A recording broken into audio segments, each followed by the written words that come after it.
Dalam sejarah Islam, kucing memiliki keistimewaan yang sangat luar biasa.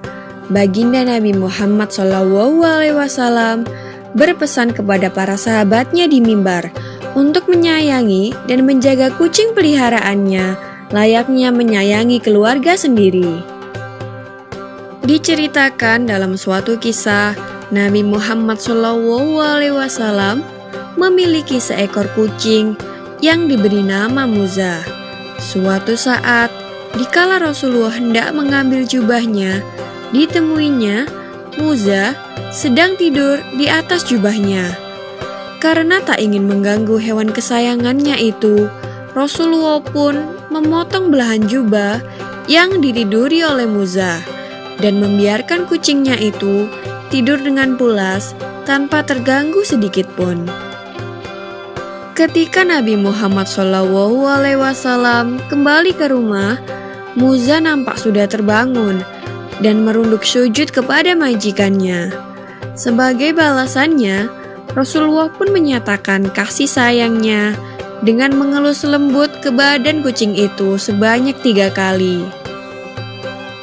Dalam aktivitas lain, setiap kali Rasulullah menerima tamu di rumahnya, Nabi selalu menggendong Muza dan menaruhnya di paha.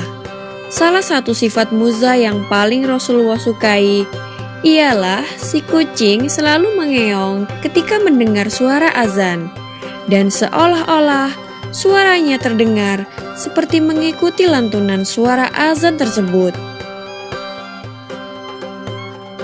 Hukuman bagi mereka yang menyakiti hewan kucing yang lucu ini sangatlah serius.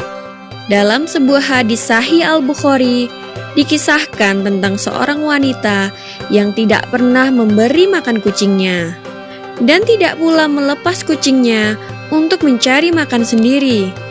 Nabi Muhammad SAW menjelaskan kepada sahabat bahwa hukuman bagi wanita ini adalah siksa neraka. Tak hanya Nabi, istri Nabi sendiri, Aisyah binti Abu Bakar Ash-Shiddiq, juga amat menyukai kucing dan merasa amat kehilangan dikala ditinggal pergi oleh si kucing. Seorang sahabat yang juga ahli hadis, yaitu Abdurrahman bin Shah al-Asdi, diberi julukan Abu Hurairah atau Bapak para kucing jantan karena kegemarannya dalam merawat dan memelihara berbagai kucing jantan di rumahnya.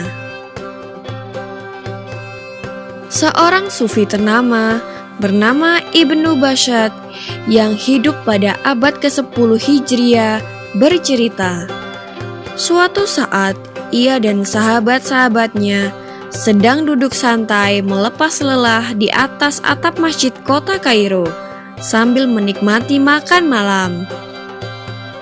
Ketika seekor kucing melewatinya, Ibnu Bashad memberi sepotong daging kepada kucing itu.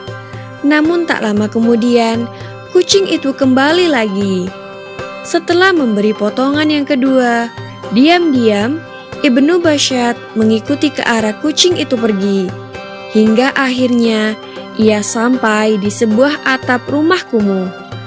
Dan didapatinya, si kucing tadi sedang menyodorkan sepotong daging yang diberikan oleh Ibnu Bashad kepada kucing lain yang buta kedua matanya. Peristiwa ini sangat menyentuh hatinya hingga ia menjadi seorang sufi sampai ajal menjemputnya pada tahun 1067. Selain itu, kaum sufi juga percaya bahwa dengkuran nafas kucing memiliki irama yang sama dengan zikir kalimah Allah. Begitulah kisah Nabi Muhammad SAW yang sangat menyayangi kucing peliharaannya dan berbagai kisah lainnya mengenai hewan lucu ini di dunia Islam. Maka kita sebagai seorang mukmin hendaknya jangan sekali-kali menyakiti hewan lucu ini, karena Rasulullah sendiri menjelaskan bahwa hukumannya adalah api neraka. Semoga kita dapat mengikuti akhlak baik yang mulia baginda Nabi Muhammad SAW ini.